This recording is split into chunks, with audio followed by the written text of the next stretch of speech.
गोपनीयपणे जर कामाला तुम्ही माहिती दिली. आता कसं आहे की मी याच्यापूर्वी वडगाव मावळवर काम केलं. सासवड तर एवढीचं काय नव्हतं काय वर्ष तिथं, पण मावळ पट्ट्यामध्ये तिकडं कामशेत, लोणावळा त्या मुंबईला जवळ असल्यामुळं त्या ठिकाणी पण एमडीचे प्रकार होत होते. त्यावेळेस पण त्या ठिकाणी म्हणजे कारवाई करण्यात आल्या त्या ठिकाणी.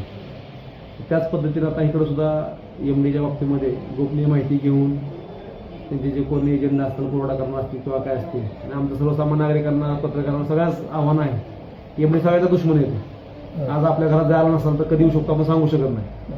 त्यामुळं याच्या बाबतीमध्ये जर गोपनीय माहिती आम्हाला दिली, त्याच्या बाबतीमध्ये आपलं नाव गोपनीय ठेवून कुठल्याही प्रकारचा आपल्याला न बोलवता त्याच्यावरती 100% परिणामकारक कारवाई करण्याचं आम्ही तुम्हाला आश्वासन देतो. आम्ही सुद्धा माहिती घेतो. सर कसं आहे, आता औद्योगिक वसाहत आहे, इथं परप्रांतीय लोक आहे, कामगार आहे, कायदा सुव्यवस्था प्रश्न, त्यासाठी आपली काय उपाययोजना राहील? आता ह्याच्यामध्ये स्थानिक जर बघितलं आपल्या ह्या परिसरामध्ये स्थानिक लोकांची संख्या कमी आहे, म्हणजे तुलनेने कमी आहे. पण बाहेरचे जे परप्रांतीय वगैरे आहेत त्यांच्यामध्ये मग बॉडी ऑफिसचं प्रमाण जास्त असतं. संध्याकाळचं विशेषतः शुल्लक गोष्टीवर त्यांच्यामध्ये वाद होतात वगैरे.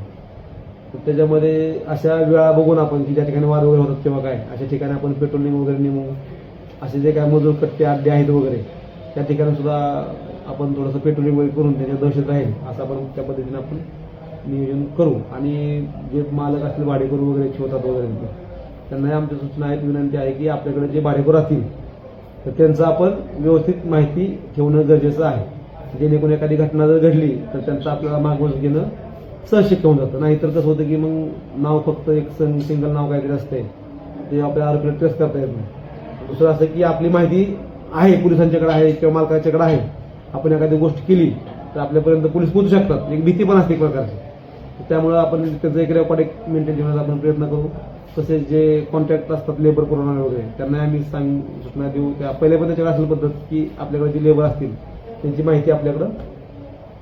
आणि सर सर्वात महत्त्वाचा प्रश्न म्हणजे आता वाहतूक कोंडी इतका जटिल प्रश्न आहे, मंदिरापासून ते इथपर्यंत असे पूर्ण म्हणजे रोज वाहतूक कोंडी सकाळ संध्याकाळ होते. याच्यामध्ये आता ते आम्ही जिथं जिथं वाहतूक कोंडीचा प्रश्न आहे, आता आमचं एक असं ऑब्झर्वेशन आहे की जर त्या ठिकाणी आमचे पोलीस किंवा वाडा उभा असतील तर त्या ठिकाणी वाहतूक कोंडीचं स्लोप मुवमेंट असते पाहिजे, परंतु असं चोक होत नाही.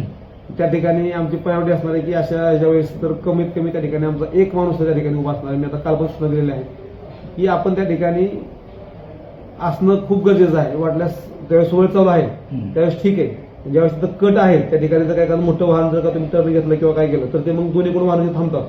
मग छोटी वाहनं मग घुसायचा प्रयत्न करतात, चोक होऊन जातं. तर तिथं पोलीस असेल उभा तर अशी वाहतूक कोंडी होणार नाही, याची आम्ही दक्षता घेऊ. धन्यवाद.